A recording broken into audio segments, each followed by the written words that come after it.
Bugungi darsimizning mavzusi ko'ks oralig'i va uning bo'linishi, topografiyasi u yerdagi organlarga bag'ishlanadi. Avvalambor mana bu rasmda ko'ks oralig'i qayerda ekanini bir ko'rib olishimiz kerak. Mana bu ko'krak qafasi va ko'krak qafasida joylashgan organlar mana bu o'pka, tomirlar, mana yuqoriga kavak vena, bu orqasida arteriya, bronxlar va hokazolar. Mana shular ko'krak qafasini a'zolari bo'ladi. Endi shu ko'krak qafasini o'rtasida joylashgan qismini ko'ks oralig'i deyiladi. Ko'ks oralig'i oldi tomonidan to'sh suyagi, orqa tarafidan ko'krak umurtqa pog'onasi, ikki yonidan esa ko'ks plevrani ko'ks oralig'i varag'ini o'rtasida joylashgan bo'ladi. Eslaringda bo'lsa, plevrani parietal va visceral varaqlari bor edi. O'sha parietal varaqlari uchga bo'linar edi. Qovurg'alar bo'limi, diafragma qismi va ko'ks oralig'i qismi deyilgan edi. Mana shu ikkita plevraning ko'ks oraliq varaqlari orasida ikki yondan va oldinda to'sh suyagi, orqada ko'krak umurtqalari orasida joylashgan qismini ko'ks oralig'i deyiladi. Mana bu yerda ko'ryapsizlar, shu ko'ks oralig'ida qanaqa organlar joylashganligini. Bu endi rasmda birini ustiga biri chizilgan, uncha tushunarli bo'lmasligi mumkin. Shuning uchun sizlarga balki yaxshiroq tushunar deb turib, o'zimiz yana moslama yasadik.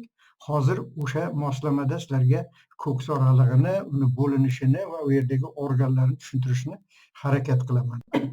Shunday qilib, mana bu o'zimiz yasagan moslamada ham ko'krak qafasini ko'ryapsizlar, ham qorin bo'shlig'idagi a'zolarni ko'ryapsizlar. Bugungi mavzuyimiz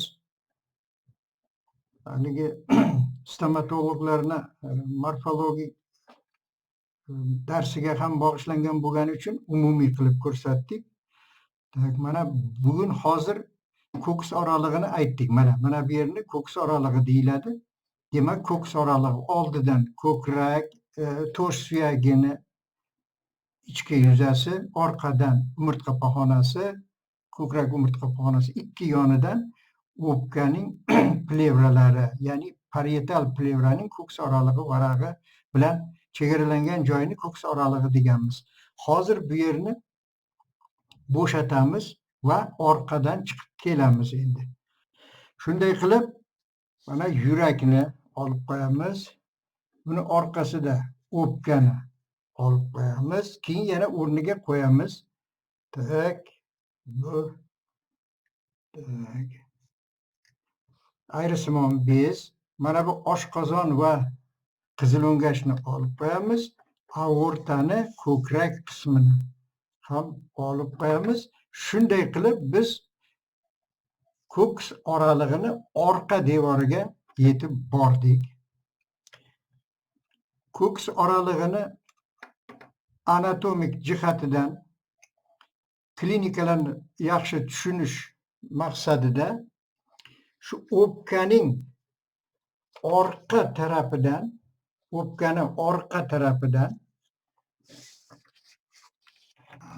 shunday qilib mana shu o'pkalarni, mana traxeya va bronxlarni orqa yuzasidan frontal bitta sath o'tkazsak, shartli ravishda u yerda yo'q. Albatta biz aqliy bir faraz qilib o'tkazamiz.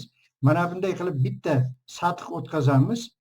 Mana shu sathdan orqa tarafidagi a'zolar ko'ks oralig'ini, orqangi ko'ks oralig'i a'zolari deyiladi.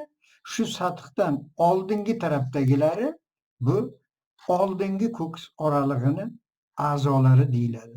Shunday qilib trakeya va bronxlarning orqa tarafidan o'tkazilgan frontal sath bu ko'ks oralig'ini ikkiga ajratadi.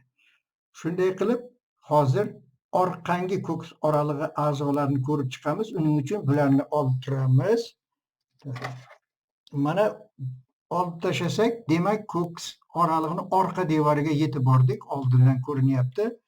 Mana bu umurtqa pog'onalari, ko'krak umurtqa pog'onalari. Orqangi ko'ks oralig'ida joylashgan a'zolar quyidagilar. Birinchisi mana bu tog' vena umurtqa pog'onasini o'ng tarafida joylashgan. Qovurg'alar aro arteriyalarning, qovurg'alar aro venalarning bir-biriga birikishi natijasida va chap tarafdan yarim tog' arteriyasi kelib qo'shilishi natijasida paydo bo'ladi. Tepadan esa yarim tog' arteriyaning pastlovchi qismi keladi. Bular hammasi qo'shilishib tog' arteriyani paydo qiladi va yuqoriga chiqib bosh bo'yin o'zoniga venasini qo'yadi va u yerdan ular yuqoriga kavak vena bo'lib yurakka o'ng bo'lmachasiga qonni olib keladi. Bu bittasi. Ikkinchisi umurtqa pog'onasini o'rtasida turgan mana bunday bir limfa o'zoni deyiladi. Truncus lymphaticus deyiladi. Mana bu pastyoqdan hamma ko'krak qapaslaridan kelgan hamma limfa tomirlar mana shu yerda yig'ilishadi. Truncus lymphaticus deyiladi. Bu truncus lymphaticus hamma tanani hamma joylaridan limfalarni yig'ib kelib, limfa o'zoniga aylanadi-da, yuqoriga ko'tarilib borib, mana bu umumiy bo'yinturuq venasi bilan o'mrov osti venasini qo'shilgan joyida vena burchagi hosil qiladi. Mana shu venalar mana umumiy bo'yinturuq va o'mrov osti venalar ikkalasi qo'shilishib vena burchagini hosil qildi. Mana shu ko'krak limfa o'zoni yuqoriga ko'tarilib borib, o'zini limfa suyuqligini mana shu burchakda qonga qo'yadi. Qon tomiriga, qonga qo'shib yuboradi. Limfa bilan qon mana shu yerda birikib ketadi. Endi mana shu yerda uchinchi orqa ko'ks oralig'ini uchinchi bir anatomik tuzilmasi bu mana bu nerv sistema, simpatik nerv sistemasini tuzilishi mana bu. Truncus sympathicus deyiladi. Truncus sympathicus. Bilasizlar, orqa miyani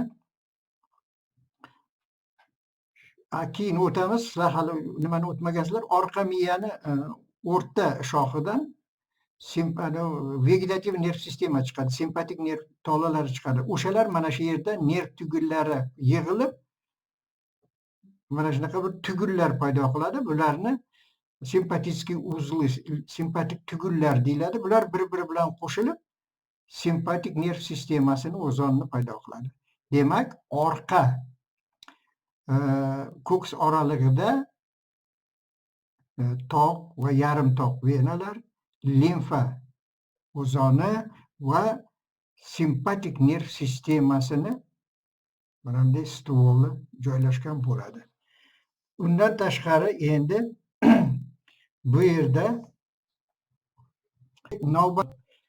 navbatdagi orqa ko'ks oralig'ida joylashgan organlardan bittasi bu qizil o'ngach bo'ladi. Mana qizil o'ngachni qilib bu yerga joylashtirib olaylik. Qizil o'ngach ham shu orqa ko'ks oralig'ini a'zosi, organlardan bo'ladi. Yana orqa ko'ks oralig'iga kiradigan organlardan bittasi aortaning pastlovchi qismi.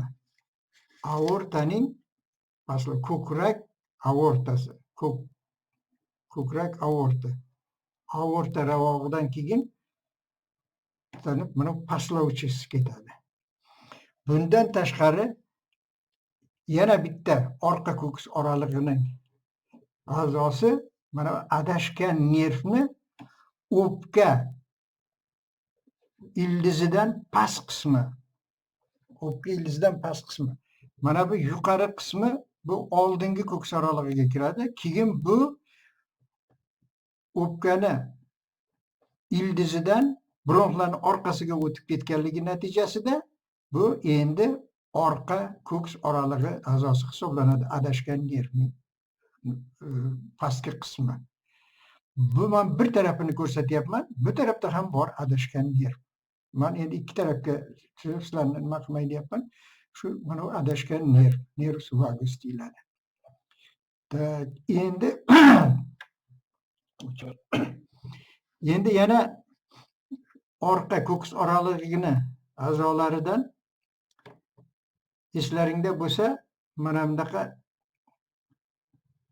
ko'krak aortasidan qovurg'alar aro arteriyalar ketgan edi. Shu qovurg'alar aro arteriya va ulardan qaytib kelayotgan qovurg'alar aro venalar kelib haligi yarim tog' va yarim tog' venani hosil qiladi dedik-ku, ana shu venalar, mana shu tomirlar ham orqa ko'ks oralig'ining a'zolariga kiradi. Endi buni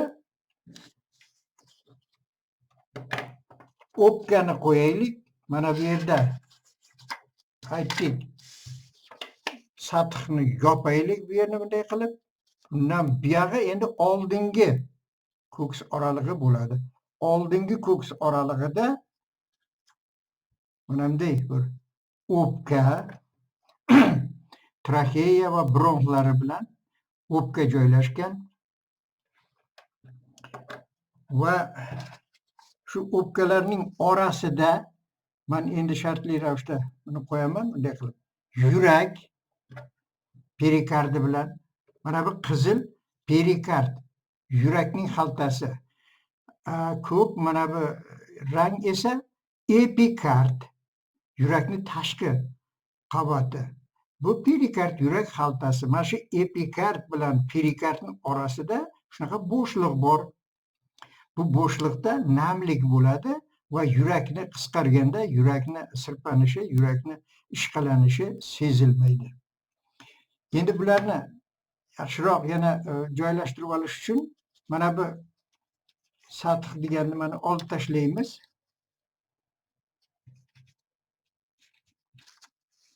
O'pkani endi yurakni ustiga qo'ysak, mana bularni ko'rinishi mana bunday bo'ladi. Bu yerda endi mana bunday ayrisimon bez bo'ladi. Ayrisimon bez bilan timus deyiladi, timus. Va mana bu o'pkani ham joyiga qo'yib qo'yamiz. Endi oldingi ko'ks oralig'ining a'zolarini yana bir qator sanab chiqadigan bo'lsak, demak traxeya, bronxlar, ayrisimon bez, yurak perikard bilan va diafragma nervi, mana bu diafragma nervi, diafragmaga keladi. Diafragma nervi va mana adashgan nervning bronxlargacha bo'lgan qismi. Bronxlardan keyin bu orqa ko'ks oralig'iga o'tib ketadi bu nerv. Orqa ko'ks oralig'iga o'tib ketadi. Shunday qilib 9 ta a'zo, bular ko'p maydalab oraman sizlarga. 9 ta a'zo oldingi ko'ks oralig'ida, 9 ta a'zo orqangi ko'ks oralig'ida joylashgan. Bular klinik ahamiyatga ega. Yuqoridan ketsa, yiringlagan bir proses, yiringlar ketsa, mana bu ko'krak qafasini yuqoriga teshigidan apertura thoracica superior degan joydan, eslaringda bo'lsa bo'yinni 5 ta fastsiyasi bor edi. O'sha ichki fastsiyalari, qovurg'ani, umurtqa pog'onasining oldidagi fastsiyalardan oralardan ketsa, mana shu ko'ks oralig'iga yiringlar, boshqa infeksiyalar mana shu yoqqa tarqab ketish xavfi bor bo'ladi. Shunday qilib ko'ks oralig'ida ahamiyat bergan bo'lsalaring, 3 ta bo'shliq paydo bo'ldi. Birinchisi o'ng va chap plevra bo'shlig'i. Plevra bo'shlig'i adashtirmanglar. Plevra bo'shlig'ida o'pka bor demanglar. Plevra bo'shlig'i 2 varaq, 2 qavatdan turadi.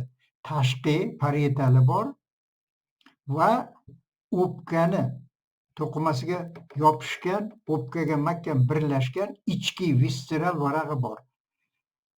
Plevra bo'shlig'i deganimizda mana shu ichki visceral varaq bilan parietal varaqning orasidagi bo'shliq inobatga olinadi. Ayniqsa mana shu plevra bo'shlig'ini sinuslari bor. Mana bu pastki qismida costa diafragmatica va mediastinalniy diafragmatica degan mana shu sinuslari bor. Chuqur nafas olinganda mana shu sinuslarga o'pka yozilib kirib boradi va plevra bo'shlig'ini ichida visceral va parietal plevralarning orasida namlik bor, suyuqlik bor.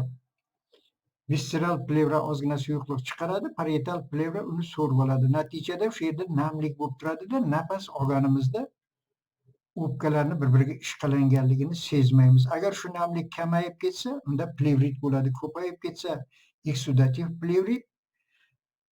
Agar kamayib ketsa, suxoy plevrit deyiladi. Agar mana shu plevra bo'shlig'iga tashqaridan havo kirib qo'yilsa, pnevmotoraks deyiladi. Agar u yerda yiring qon bo'ladigan bo'lsa, gemotoraks va piotoraks deyiladi. Endi 3-chi bo'shliq mana bu ko'ks oralig'i bo'shlig'i. Mana bu yer ko'ks oralig'i bo'shlig'ida, demak oldindan ketadigan bo'lsak, ko'ks oralig'ini endi oldinga orqaga bo'lmasdan ketadigan bo'lsak, oldindan mana diafragma nervi, yurak va perikard, hop o'pka, bronxlar, traxeya, ayrisimon bez, hop adashgan nervning bronxlardan tepangi qismi. Endi perikardning orqa tarafidan ketaversak, endi umurtqa pog'onasini oldida joylashgan toq va yarim toq venalar, aortaning pastlash qismi,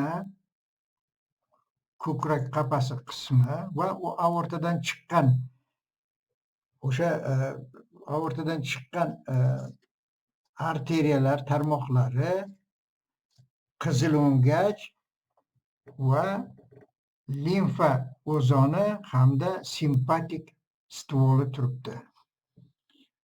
Endi mana bu pastki qismini hozir mana ochib o'rmayapman, ko'rsatib qo'yayapman sizlarga. O'tdek qon tomirlarimiz mana bu yerda diafragmadan pastini endi qorin bo'shlig'i deyiladi. Bu yerda ko'rib turgan narsalaring mana o'zlaring tushungandirsizlar. Mana bu oshqozon. Oshqozonni qon bilan ta'minlanishini o'tgan darslarimizda o'tdik. Mana bu arteriya gastrika dextra dedik, arteriya gastrika sinistra dedik. Mana bu taloq, taloqning arteriyasi va taloqning venasi. Mana bu endi ichaklar, ichaklarning bunaqa petli nimasi, buklanib turgan joylari va ichaklarning qon bilan ta'minlanishi, 12 barmoqli ichak. Mana bu ikkalasi buyrak. Bu yanagi darslarimizda siydik tanosil a'zolarini o'tamiz. Shunda buyraklarni alohida endi kattalashtirib ko'rib chiqamiz. Mana shu a'zolar qorin bo'shlig'ining a'zolari deyiladi. Buyrakni tuzilishini keyingi darsda o'tamiz, lekin hozircha bilib qo'yinglar, bular juft organlar bo'lgani uchun qorin aortasidan ikkita buyrak arteriyasi ketadi, ustida buyrak usti bezlari bor, ularga ham alohida arteriyalar ketadi. Buni yodlab qolinglar deganimdan maqsad, biz keyingi nimada venalarni o'tamiz bitta darsda. Venalar juda ham klinik ahamiyatga ega bo'lgan va sizlar bilishlaring, yodlab qolishlaring kerak bo'lgan qismi bo'ladi. Chunki u yerda yuqorgi kavak vena, pastki kavak vena, darvoza venalarini hosil qilishda mana shu a'zolarga qaytamiz. Shunday qilib, hurmatli talabalar, bugun asosiy mavzuyimiz ko'ks oralig'i va ko'ks oralig'ining chegaralari, ko'ks oralig'ining bo'linishi va ko'ks oralig'ining orqa qismidagi a'zolar va ko'ks oralig'ining oldingi qismidagi a'zolarni sanab o'tdik. Aytib qo'yishim kerakki, xirurgik va plastik xirurglar nuqtai nazaridan ko'ks oralig'i o'zi aslida 3 ga bo'linadi. Orqangi, o'rtangi va oldingi va o'sha 3 ga bo'lingan ko'ks oralig'i yana ikkita vertikal chiziq bilan yana har bir 3 ga bo'linib, bugungi kunda ko'ks oralig'ini 9 qismga bo'lib olib, jarrohlik amaliyotlarini oshiriladi. Buni bilib qo'yinglar. Bugun lekin anatomik nuqtai nazardan sizlarga mana orqangi va oldingi ko'ks oralig'ini tushuntirishga harakat qildik. Shunday qilib, xayrlashish oldidan yigitlar, sizlarga sihat salomatlik tilab qolaman va savollaring bo'lsa, takliflaring, mulohazalar bo'lsa, marhamat, mana ekranlaringda ko'rib turgan telefonlar orqali bog'lanishlaring mumkin. Xayr, salomat bo'linglar.